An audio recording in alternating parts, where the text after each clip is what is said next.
آپ تمام دوستوں کا شکریہ۔ آج حضرت مولانا طارق جمیل صاحب جو بہت ہی افسوسناک واقعہ سیالکوٹ میں ہوا، چونکہ وہ ہمارا بھائی سری لنکا سے تعلق رکھتا تھا، تو آج ہائی کمشنر صاحب کے پاس تعزیت کے لیے، افسوس کے لیے تشریف لائے، اور اس مولانا کو میں گزارش کروں گا وہ آپ سے بات کریں، لیکن جو مولانا نے اندر کہا ایک جملہ، وہ میں چاہتا ہوں پوری اس وقت آپ کے ذریعے بھی ویسے بھی کہ ہم معافی مانگنے آئے ہیں، ہم شرمندہ ہیں کہ ہمارے ملک کے اندر اور ہمارے لوگوں نے یہ واقعہ کر دیا۔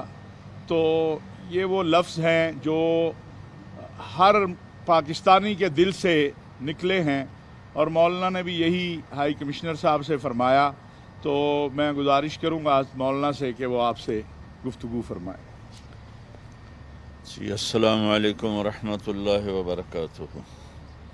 بسم اللہ الرحمن الرحیم، والصلاة والسلام علی رسولہ الکریم وعلی آلہ وصحبہ اجمعین، اما بعد۔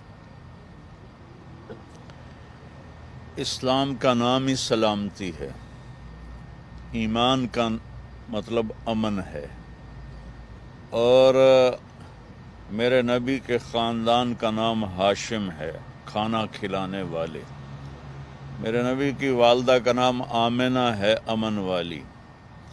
آپ کے والد کا نام ہے عبداللہ، اللہ کے بندے عبادت گزار۔ آپ کی دودھ پلانے والی کا نام ہے حلیمہ سعدیہ، بردبار، سعادت مند۔ یہ نام جو اللہ نے اپنے نبی کے چاروں طرف جوڑے ہیں، یہ اتفاقاً نہیں ہیں، ہر لفظ ایک پیغام ہے کہ اسلام پیغام محبت ہے، اسلام پیغام امن ہے، اسلام محبت کا درس دیتا ہے۔ اور میرے نبی کا فرمان ہے کہ کسی ایک بے گناہ کے قتل پر پوری دنیا جمع ہو جائے، قتل تو ایک گولی سے ہو جائے گا، ایک آدمی فائر کرے گا، لیکن 7 ارب انسان کہتے ہیں مار دو اسے، ہے وہ بے گناہ، تو اس ایک قتل کے بدلے اللہ سب کو جہنم میں ڈال دے گا۔ یہ اور 2 آدمیوں کو سب سے زیادہ سزا ہونے والی ہے،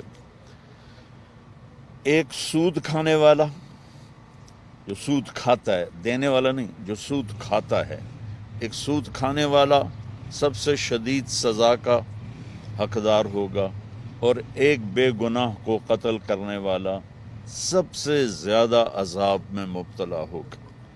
تو میں نے جیسے مولانا طاہر اشرفی صاحب نے بات کی میری ترجمانی، کہ میں نے ہائی کمشنر صاحب سے کہا جی ہم صرف معافی مانگنے آئے ہیں، کہ اس لیے نہ ہی اسلام کا پیغام ہے، نہ ہی اسلام کا درس ہے۔ حضرت عمر رضی اللہ عنہ کے زمانے میں مدینہ میں قتل ہوا تو آپ نے اس محلے کے لوگوں کو بلا کر فرمایا مجھے قاتل ڈھونڈ کے دو، ورنہ میں اس ایک کے بدلے سارے محلے کو قتل کروا دوں۔ یہ اتنا سنگین جرم ہے، لیکن جہالت بہت بڑا اندھیرا ہوتا ہے۔ رات کا اندھیرا بھی اتنا تاریک نہیں جتنا جہالت کا اندھیرا ہے۔ ہم قرآن سے ٹوٹے، نبی پاک سے ٹوٹے، تو جو ممبر سے بات سنی ہم نے کہا یہی حق ہے۔ ہمیں پرکھنے کا ہمارے پاس کوئی ریفرنس کوئی نہیں ہے کہ یہ آدمی جو ممبر سے بول رہا ہے یہ صحیح بھی بول رہا ہے یا غلط بول رہا ہے۔ تو میں آپ سب کے ذریعے اپنی قوم کے سامنے ہاتھ جوڑتا ہوں، اللہ کے واسطے قرآن پڑھو۔ قرآن نہیں پڑھو گے تو جانوروں سے بھی بدتر ہوگے آپ۔ قرآن پڑھو، ہر زبان میں ترجمے موجود ہیں۔ آپ سے بھی کہتا ہوں کہ آپ اپنا وقت نکال کر کچھ قرآن دیکھیں کہ میرا اللہ مجھے کیا کہتا ہے۔ اور اگر آپ کہتے ہیں ہم بڑے مصروف ہیں، تو قرآن میں صرف 89 دفعہ آیا ہے یا ایھا الذین آمنوا، اے ایمان والو۔ صرف آپ سے بات کی، جیسے میں ابھی کو مولانا میری ذرا بات سنیں تو آپ کو پتہ چلے گا کہ کوئی اہم بات ہو رہی ہے۔ تو پورے قرآن میں 89 دفعہ ہے یا ایھا الذین آمنوا، اے ایمان والو، اتنا ہی پڑھ لو۔ کہ اللہ ایمان والوں کو کیا کہہ رہا ہے، اے ایمان والو۔ اس کے بعد جو صرف 89 قرآن کے الفاظ کو ہم سینے سے لگا لیں تو ہم فرشتوں سے بھی اعلیٰ ہو جائیں۔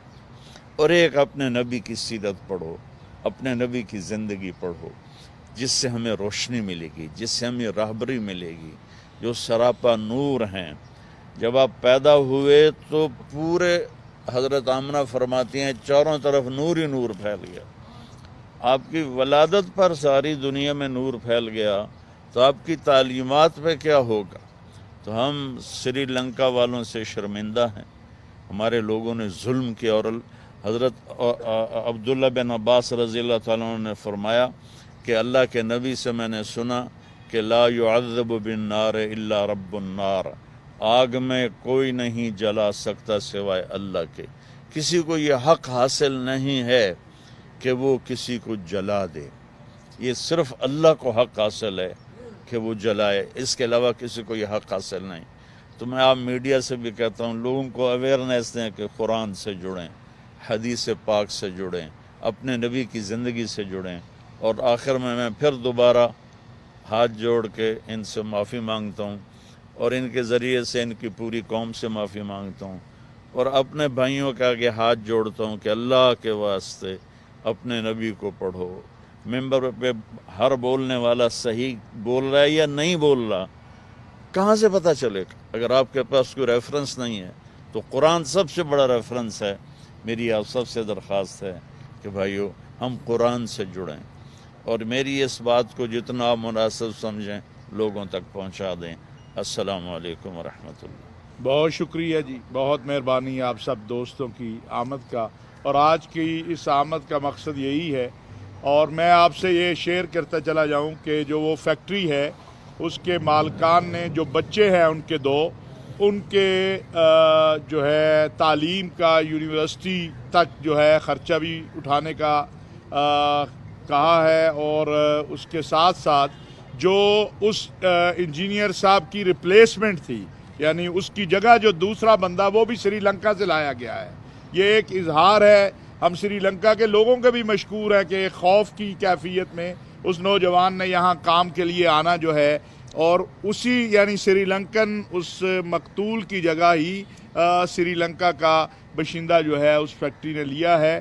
اور انشاءاللہ تعالیٰ یہ کیس جو ہے آپ کے علم میں ہے کہ اس کا بہت ہی تیزی کے ساتھ پراسیکیوشن کے معاملات، باقی معاملات جتنے بھی ہیں وہ ہو رہے ہیں، اور انشاءاللہ تعالیٰ اور جو مولانا نے فرمایا ہے، میں آپ کو یہ بتاؤں، ان میں سے اکثریت وہ ہے کہ جن کو کلمہ بھی ٹھیک طریقے سے نہیں آتا، مارنے والوں کو نماز بھی نہیں آتی ہے۔ اور ایک دردناک بات جو ہے،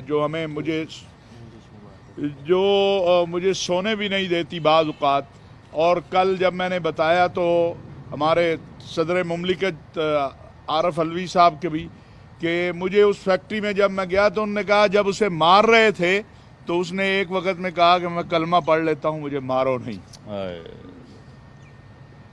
ہمارا دین یہ نہیں ہے جو ہم نے پڑھا ہے کہ ہم طاقت اور قوت کی بنیاد پہ لوگوں کو مسلمان بنائیں۔ تو انہوں نے کہا کہ اس نے کہا کہ میں کلمہ پڑھ لیتا ہوں، مجھے نہ مارو۔ تو انہوں نے ظلم کیا ہے، انشاءاللہ ظالم اپنے انجام کو پہنچیں گے۔ میں تو پیارے کوئی 20-21 سال سے یہی پیغام دے رہا ہوں، محبت کا، الفت کا۔ میرا تو مجھے اچھی طرح یاد ہے 2000 میں نے یہ مضمون شروع کیا تھا، اب 21 برس ہو گئے میں اس کو کہہ رہا ہوں۔ اب میرے ذمہ تو آواز ہی لگانا ہے جی۔